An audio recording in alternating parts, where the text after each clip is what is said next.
नमस्कार, मैं हूं राम किंकर सिंह। एमसीडी की राम कहानी में आपका तहे दिल से हार्दिक स्वागत है। ये खबर नासिर अजीज खान और मेरे जरिए आप तक पहुंचेगी। देखिए, सुप्रीम कोर्ट में जैसे ही सर्विसेज कंट्रोल का मुद्दा आया, उसके बाद से सारा जो फैसला है वो आम आदमी पार्टी के हक में गया। और आपको पूरी कहानी पता है कि किस तरह से आम आदमी पार्टी ने सीजेआई यानी chief justice of India DY Chandrachud को कहा कि वह हीरो हैं, और साथ ही साथ ये भी कहा कि अब कोई भी ऐसी चीज़ नहीं होगी। ऑर्डर में जैसा लिखा है उसको कोट करके मैं बोल रहा हूँ कि मंत्रिपरिषद की सलाह पर, यानी चुने हुए जो विधायक हैं उनकी सलाह पर ही काम होगा। और उनकी सलाह पर काम कौन करेगा? एलजी। यानी साफ तौर पर जो आदेश दिया गया है सुप्रीम कोर्ट के जरिए सर्विसेज के मुद्दे पर, वो यही दिया गया है। अगर मैं एलजी के परस्पेक्टिव में या उसके कॉन्टेक्स्ट में बात करूं, तो मंत्रिपरिषद का जो भी फैसला होगा वह एलजी को मानना होगा, और न मानने की स्थिति में एलजी इस पूरे मामले को रेफर कर सकते हैं राष्ट्रपति को। तो बहुत सारे बीजेपी के लोग ये मानते हैं कि अगर रेफर होता है राष्ट्रपति को, तो जाहिर सी बात है कि पावर केंद्र सरकार में इंटैक्ट रहेगी और उन्हीं के साथ रहेगी। बहरहाल सब कुछ अच्छा हो रहा था, पार्टी में जश्न भी मना और मिठाइयाँ भी बांटी गईं, हार भी पहनाए गए। लेकिन देखा गया कि जैसे ही फिनांस सेक्रेटरी को ट्रांसफर किया गया, उसके बाद से बवाल खड़ा हो गया। एलजी ने फिर आपत्ति जता दी, ये सब कुछ असंवैधानिक तौर पर हुआ, या यूं कहें कि जो सर्विस कार्डर रूल है उसको बिना माने ये सब कुछ किया गया। फिर आम आदमी पार्टी कोर्ट पहुंच गई। लेकिन जब ये सब कुछ चल रहा था, तो उसी दौरान से, यानी सुप्रीम कोर्ट में सर्विसेज कंट्रोल का ऑर्डर आने के अगले ही दिन, जब एल्डरमैन का मामला सुप्रीम कोर्ट में सुना जाना था, अभिषेक मनु सिंघवी जो कि वकील हैं, उन्होंने साफ तौर पर यह कहा कि एमसीडी का काम नहीं हो पा रहा है, लिहाजा एमसीडी के चुने हुए जो मामले हैं उस पर सुनवाई की जानी चाहिए। और उस दौरान भी चीफ जस्टिस ऑफ इंडिया की टिप्पणी यही थी कि एलजी को जो भी काम करना होगा वह सिर्फ और सिर्फ मंत्रिपरिषद की सलाह पर करना होगा, और बिना पूछे नहीं कर सकते। यानी जिसको कहा जाता है एड एंड एडवाइस से, इलेक्टेड गवर्नमेंट की एड एंड एडवाइस से ये सब कुछ काम होगा। अब तक इससे पहले दलील क्या थी आपको बताऊं कि वो दलील थी कि जीएनसीटी एक्ट 2019 में संशोधन हुआ था। संशोधन के तहत काफ़ी ज़्यादा शक्तियां केंद्र सरकार के पास आ गई थी, और इसी के तहत एल्डरमैनों को नियुक्त किया दिल्ली के एलजी, यानी जो कि एडमिनिस्ट्रेटर हैं और साथ साफ तौर पर एमसीडी के एडमिनिस्ट्रेटर हैं। उन्होंने मनोनीत किया 10 नॉमिनेटेड पार्षदों को, निगम पार्षदों को, 3 जोन में, सेंट्रल, सिविल लाइन और नरेला जोन में।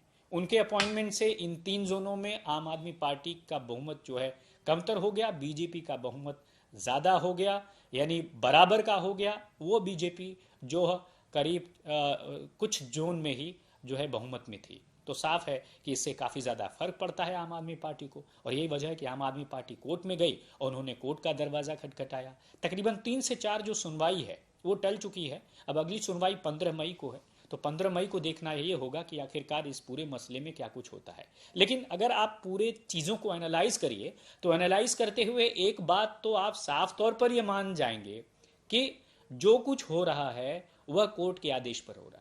और कोर्ट ने तो साफ तौर पर कह दिया है कि इस पूरे मामले में एक फ्रेश और एक और डेवलपमेंट है जो मेरे दिमाग से निकल रहा था, लेकिन वो खास डेवलपमेंट ये है कि केंद्र सरकार की तरफ से कहा गया है कि हम दोबारा फ्रेश एफिडेविट फाइल करेंगे। यानी 15 तारीख तक ये पूरा फ्रेश एफिडेविट फाइल होगा इस पूरे मसले में। तो पहले दिया गया था कि 2019 के संशोधन के बाद से का जो अधिकार मिला है एलजी को, उसके जरिए उन्होंने अपॉइंटमेंट किया है। तो अब सुप्रीम कोर्ट में सर्विसेज कंट्रोल का फैसला आने के बाद अब वापसी क्यों हुई? और जब वापसी हुई तो नया फ्रेश एफिडेविट क्या होगा? क्या कोई नया तरीका इजाद किया जाएगा, या फिर संसद से कुछ होगा? तो ये बहुत सारे ऐसे कयास हैं, बहुत सारे ऐसे कह सकते हैं आयाम हैं जिस पर सोचना होगा। लेकिन इतना ज़रूर है कि एल्डरमैनों का जो मामला है वो बार बार सुप्रीम कोर्ट में टल रहा है। कभी कम वक्त होने की वजह से सुनवाई टल जाती है, कभी किन्हीं और वजहों से। अब देखना ये है कि क्या वाकई 15 फरवरी को सुप्रीम कोर्ट इस पूरे मामले में कुछ ऐसा ही फैसला देता है जैसा सर्विसेज कंट्रोल के मसले पर हुआ। ऐसा मैं इसलिए कह रहा हूं क्योंकि अभी तक जो संकेत मिला है, जो परिस्थितियां मिली हैं, उसके हिसाब से मैं कह रहा हूं। हालांकि कोर्ट का जजमेंट कुछ भी हो सकता है, और आपको ये हमेशा मानना चाहिए कि कोर्ट कभी भी भावनाओं पर या पॉलिटिकल बयानबाजी पर विश्वास नहीं करता है, नहीं उस पर चलता है। जो मेरिट डिमेरिट होती है उस पर काम करता है। ठीक उसी तरह से अगर कोई मर्डरर होता है, जब वो कोर्ट में जाता है तो ये नहीं देखा जाता कि उसका जात धर्म पंथ क्या है, लेकिन ये ज़रूर देखा जाता है कि जब वह कोर्ट में जाता है बतौर आरोपी तो कहीं ऐसा तो नहीं कि वो निर्दोष है, उसे फंसाया गया है। और यही वजह है कि साफ तौर पर यह कहा जाता है कि कभी एक निर्दोष के साथ वो गलत नहीं होना चाहिए, भले हजार जो गलत करने वाले छूट जाएं। और न्यायपालिका इसी पर काम करती है। जाहिर तौर पर हमारे देश में न्यायपालिका का काफी सम्मान है। अब देखना ये होगा, सबकी नजर टिकी है। आम आदमी पार्टी तो बहुत उत्साहित है, उसे लग रहा है कि आने वाले दिनों में उसके ही पक्ष में फैसला आने वाला है। बीजेपी को लगता है कि कहीं ना कहीं कुछ उम्मीद की किरण नजर आएगी और 15 फरवरी को कुछ ऐसा होगा कि स्टैंडिंग कमेटी उसकी बनेगी, क्योंकि एल्डरमैन का अपॉइंटमेंट होगा। और मैंने आपको बताया था कि आम आदमी पार्टी ने जब याचिका लगाई थी तब साफ तौर पर दो मांगे की थी। पहली मांग कि एलजी का जो मनोनयन है वो रद्द किया जाए, क्योंकि ये सब कुछ असंवैधानिक था। मेरे कहने से नहीं, बकौल आम आदमी पार्टी ने इसे असंवैधानिक कहा और कहा, आधार दिया कि चुनी हुई सरकार से पूछा नहीं गया, बात नहीं की गई, परामर्श नहीं लिया गया और अपॉइंट कर दिया गया।